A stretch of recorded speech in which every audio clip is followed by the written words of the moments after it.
I'm Jenna. And I'm Kendall, a Gearhead here at Backcountry. Welcome to our 4th installment of the Gearhead Adventure Series. We just got back from an awesome trip where we drove from Salt Lake City to the greater Reno and Tahoe area in Nevada and California. And with that, we also want to shout out the Reno Tahoe Tourism Board because they set us up with some really great recommendations for activities and lodging. We did a little bit of everything from hiking to paddleboarding and, of course, a whole lot of mountain biking. Follow along to see how we spent each day so that you can plan a trip of your own. We also tested some great gear from our partners over at Gregory and Vibram. Check out our Gearhead Field Test playlist over here to nerd out. We also have full trip reports down below for the Reno and Lake Tahoe areas. You can check out those links in the description. And feel free to jump along because we have chapter timestamps down below. All right, so let's start with the basics. Besides being a beautiful lake, what sets Lake Tahoe apart geographically?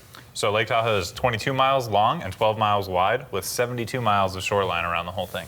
All right, Jenna, what's unique about Lake Tahoe's location? So it actually straddles 2 states, California and Nevada, with 2/3 being in California and 1/3 being in Nevada. Let's talk about getting there. We did the drive. It was definitely a full day of driving.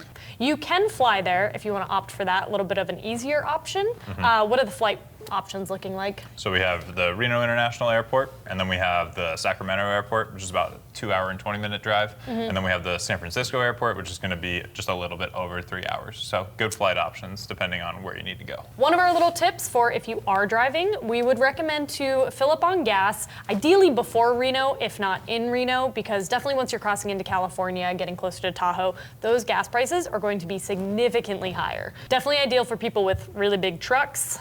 Us and hybrids, we're kind of cruising. Yeah, once you make it to the California side, you're talking about over $5 a gallon. Oh yeah, easily. Let's run through a gear list of what we brought and what we thought were some of the key essentials. Good call. First off, I want to give a shout out to the Gregory Alpaca collection. This is a really great way to keep your gear organized on a road trip, especially when you're doing a bunch of different activities. It's nice to keep all your gear for the lake in one spot and all your bike gear in another spot. So yeah, definitely want to give a shout out. The camp box, gear box, the totes, the baskets, you just gotta have it all. Exactly, because doing that long drive, things can kind of get jumbled all around the car, so it's really ideal that once you're putting the car in park, you're showing up to the lake, you have everything easy to grab, you know where it is. Super ideal. Is there another essential you want to call out? Yes, the next one I would say is absolutely bring bear spray. We had, while a very cool encounter, we did see a bear. We also had a bear get into one of the trucks. So that is an absolute necessity. You need to be bear aware, have bear spray, and just be prepared.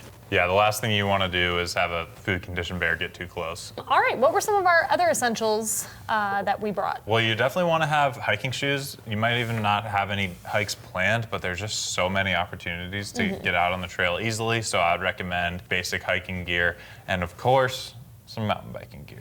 Definitely the mountain biking gear. You want to have some mountain biking tools. And then another thing that we were talking about is what tires specifically to bring because the terrain there with biking is a little bit different, especially compared to here. Yeah, it's kind of in between sand and dust, maybe a little bit more towards sand. I think a tire with a good, aggressive tread pattern is going to be good here, something that's maybe a little bit more like downhill oriented. The sand's just so deep that you just need those bigger knobs to cut in when you're cornering.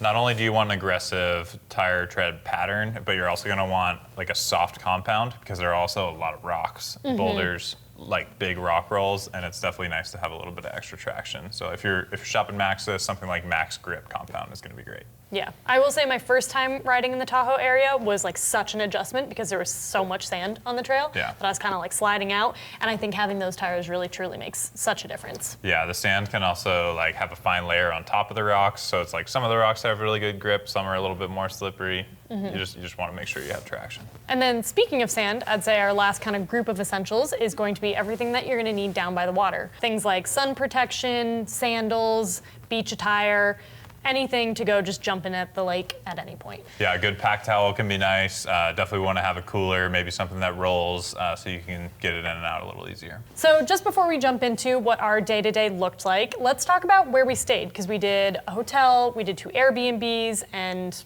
everything was really accessible and affordable. We stayed in Incline Village, and then we spent some nights like more in the like Kings Beach, Carnelian Bay area. And yeah, everything was great. The Airbnbs were easy to find, and they were, yeah, like I said, close to the water, close to the biking and the stuff on the trail that we wanted to do. Yeah. The locations were very ideal for every activity that we were doing.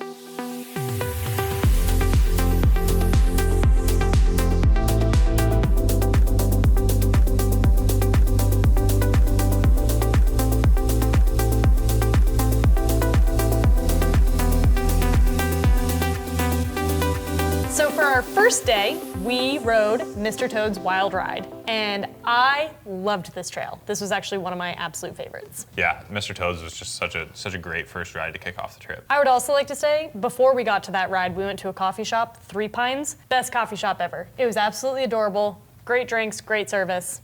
Highly recommend. But this ride, definitely an intense uphill. Yeah, which you might not expect because it's a shuttle. Correct. So yeah, we did the shuttled option. It's about 10 miles total with 1,600 feet of climbing, but you get 2,500 vert of descending. So it's pretty good bang for buck. That initial climb is it's definitely worth noting. It's not easy. We know that a lot of people actually ride the whole up trail, which is significantly more, and we even just struggled on the shuttle uphill. Even with the shuttled option, that 1,600 feet of climbing, it's very technical. I got off my bike a lot more than I'm used to. I feel like I'm a pretty competent technical climber, and I was just hiking a ton. Once you finish that ascent, we get into the descending portion, and that was a ton of fun. A lot of different options there where we had some tech, we had some flow, some really beautiful views. I feel like it kind of had a little bit of everything. You start up at like 9,600 feet, which is pretty high, and then yeah, you make your way down through the forest. The terrain changes a lot as you're making your way, and there are some big rocks. Yes, some really big rocks, some really cool rolls, different little jump options. Like I felt like you could really kind of like pick and choose how you were going down this trail. Definitely, yeah. Line options like were all over the place. There was like just sections of the trail that were wide and you could pick and choose, and then there were even like some pro lines where the trail actually like split off a little bit. It was awesome. And then we broke into, I think, your favorite part, down closer to the bottom. Yeah, down closer to the bottom, we were kind of going through this old burn zone, and it was a lot more open, a lot more flowy. It was really, really fun. You could kind of just like cruise through there super fast. And there's little jumps built into the trail, things like that. And the views right there were just like, they were stunning. It was really, really cool area. And I feel like we were all just like hooting and hollering the entire way down. Yeah, the trees were really spread out, the trees that had been burned, and there was quite a bit of vegetation as well. I would say like line of sight was a little bit hairy at some parts, but like Jenna said, it was like really high speed and cool. So we know that this trail is rated a single black. Let's talk about some of the gear that we used and who we think this trail would be best for. I was on a long travel enduro bike. I felt like that was definitely the right tool for the job. You were on more of a mid-travel trail bike. Do you feel like that was enough? Yeah, for me, I think that was a good amount. I could definitely see people leaning a little bit more towards your travel, but I was pretty happy with it. I felt like there was definitely some sections of the trail that were a really like fun challenge for me to like test myself, but I don't think there was any point in the trail where I was thinking like, oh, I really wish I had more travel. Like I still felt really stable and good on my bike the entire time. And you were on a 150, 160 bike, which is toward the longer travel end of the trail bike spectrum. I think that's kind of where you want to be though. I don't think you want to be like much below like 140 mils rear travel. I think you're going to be having a hard time. Yeah, there's definitely some chunky rock that you need to make it over, and that's going to be really beneficial there.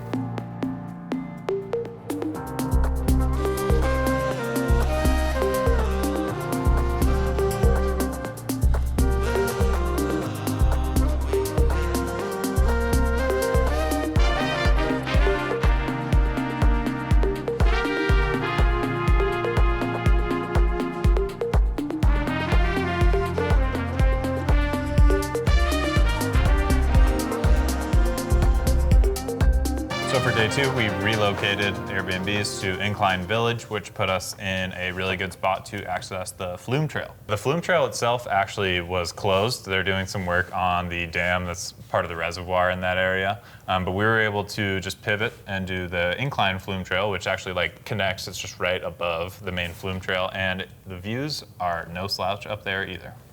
You could see all of Lake Tahoe down below us, beautiful alpine trees. It was gorgeous. Yeah, great option for a morning ride if you can beat the crowds a little bit and enjoy those views all to yourself. It's amazing. All right, Kendall, why don't you run us through some of the stats of this trail? So you park off Mount Rose Highway. It's about a half a mile past that overlook vista. There's a really solid parking lot just right on the side of the highway with great access to actually several trails, including this one. It was really enjoyable. It's like a pretty easygoing cross-country trail. There's not really a whole lot of elevation change. You're just kind of hanging out in that 7,500 foot range for like the duration of the trail. There are some stream crossings and a few rocks, but overall the trail surface is really smooth. I think you could even get away with riding this on a gravel bike, honestly. Yeah, I could definitely picture riding this on a gravel bike or maybe a hardtail, something like that. Additionally, I'd say this trail is really family friendly. We cross paths with a couple hikers, a few families, younger kids, older adults. Like, I feel like this was definitely a trail that is extremely versatile and good for everyone. Yeah, I think it's really nice to know about this trail. I hadn't ridden it before, and it's good to have in my back pocket if I wanted to, like, you know, take my parents for a ride in the Lake Tahoe area. Like, this would be the place that I would recommend for sure. And then the highlight of this trail, I think we can both agree on, was we saw a bear. Yeah. It was a very cute and cuddly bear. It saw us, and I think we would have been friends. Yeah, we got really close to this bear. We saw it initially at like, I don't know, maybe 40, 50 yards. We gave it some space, gave it a good long while to make its way out of the area, and then we carried on. And I think it's also important to note that while we mentioned, you know, that packing bear spray is a necessity, I think while you're also on these trails, it's a really great idea to have a bear spray on you there too. Because like I said, our encounter was really nice, really easy, but we did get kind of close, and so I think that is something to just kind of have in your back pocket just in case anything ever goes wrong. So from that same trailhead that we used to access the Incline Flume Trail, we were able to do a super fun, short little hike on the Tyrol Ridge Trail. How long is that one? Yeah, so that one is about 3 miles total, and we did an out and back, so just about 1.5 out, 1.5 back. And I will say, for it being a shorter trail, it is actually pretty steep. There were some sections where I was like, whew, yeah, we're feeling the elevation for sure. But this trail was stunning. It was covered in wildflowers, and it was absolutely beautiful. Yeah, really cool views from the top as well. You could see the lake. You mentioned that climb. I think it was about 600 feet of vertical gain. So like manageable, but definitely enough to get your heart going.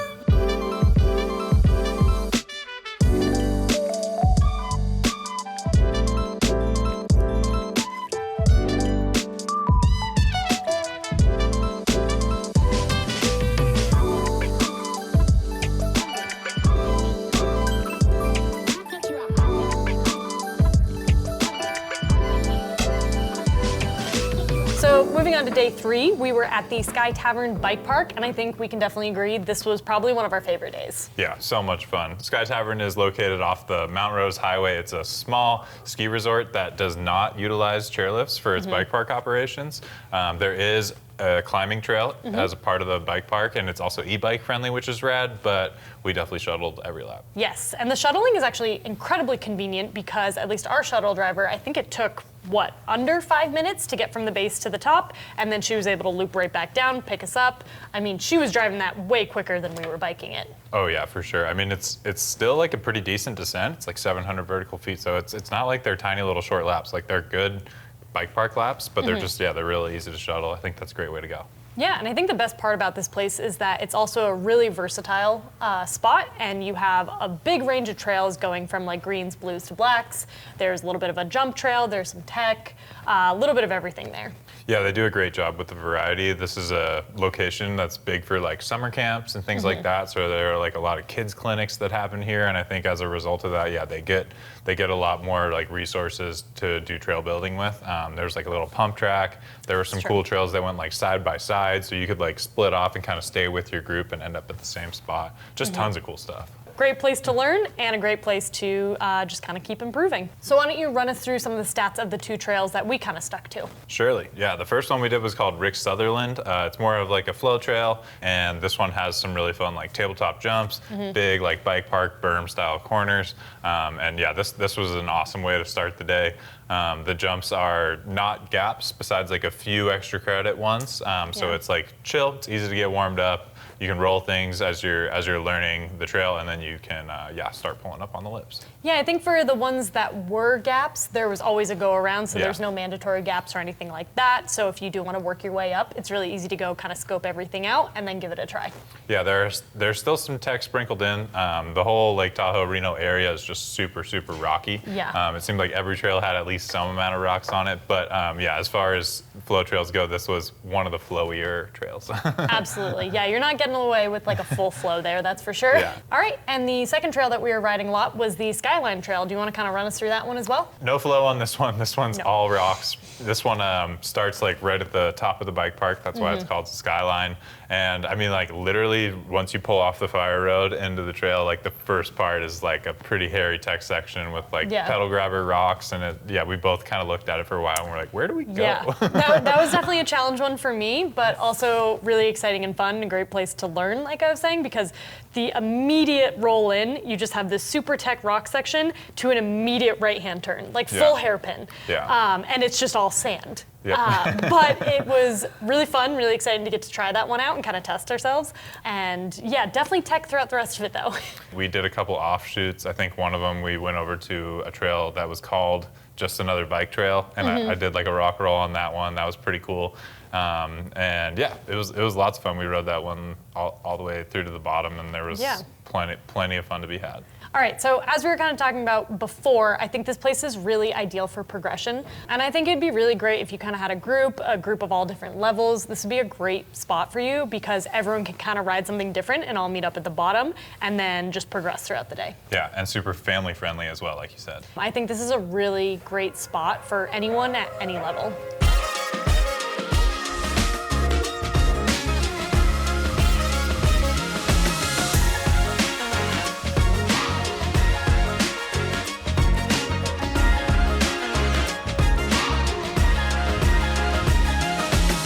So for day 4, we did 2 different activities because you can do all the activities in one day there. We started off with a paddleboard, and then we actually went to Northstar Bike Park, but let's kind of focus on the paddleboarding first. Yep, we started off at Kings Beach where we visited North Lake Paddle to get our paddle rentals. Super nice place, great staff, easy to work with. We showed up at 9, we got the boards, we put into the lake, and I mean, everyone talks about how stunning this lake is, but truly getting to paddleboard on it and just see how clear the water is. You can see like the boulders underwater underneath you, and it's really cool. It's definitely worth getting out on the lake. Yeah, the morning is a great time. We had minimal waves to deal with from boats, which I think was helpful. I only fell in once, so pretty good. That's true. I feel like that's definitely one of our key tips for that would be going out in the morning because, you know, you're avoiding the crowds, you're avoiding the wind. We definitely noticed that it got windy in the afternoons there. So if you want kind of like a clear lake paddle, definitely go in the morning. For the second half of the day, we moved over to the biking portion where we went to Northstar, and this was also definitely a fan favorite. It had to be my favorite day of biking. Yeah, you can tell that they're just really investing in the bike park to make it an all year round thing. And I feel like one of the themes here that we've been talking about is the versatility of a lot of these trails, but I would say Northstar takes the cake on versatility. We did 1 trail to start the day, and we had wood features, jumps, flow, tech, you name it, this trail had it. Yeah, Gypsy was awesome. We sessioned a ton of features on Gypsy. It starts off like kind of like a normal bike park trail where it's just like corners and jumps, and then it just gets crazy from there. There's all kinds of stuff. And kind of going back to Northstar as a whole, the operating hours are going to be from like 10 a.m. to 5 p.m. Really good window of time because, like I said, we went from paddleboarding to biking, so we were able to get 2 activities in one day. And then as far as terrain, they have, over 2,000 acres of bikeable terrain. Yeah, they have too many trails to bike in one day, I think. There's just a ton of options. And like we said, you can hit 1 trail and get everything that you need in 1 trail, which is pretty incredible because then you'll still have everything else left to do. So we mentioned Gypsy a little bit, but I think we should talk about that trail a little bit more just because it was so special. Did you have a favorite part? You kind of conquered wood on that trail. Yes, I hate wood features so much. And there were a couple wood features in there, and I actually ended up having a lot of fun. The key is that it's so dry there. You're not going to have that like slick wet wood. Obviously, if it rains, different story, but we are really lucky that it was a really dry and clear day. So I feel like for me, I got to like conquer some of my fears hitting some of those wood features, but also the tech. There was some really cool techie sections on this trail.